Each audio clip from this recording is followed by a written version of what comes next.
कोई चोट हो, दर्द हो, चाहे युवा हो या बुजुर्ग हो, खिलाड़ी हो या फिटनेस के मुरीद हो,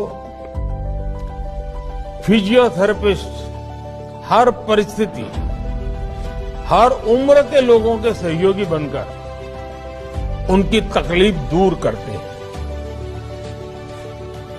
आप मुश्किल के समय में सिंबल ऑफ होप बनते हैं।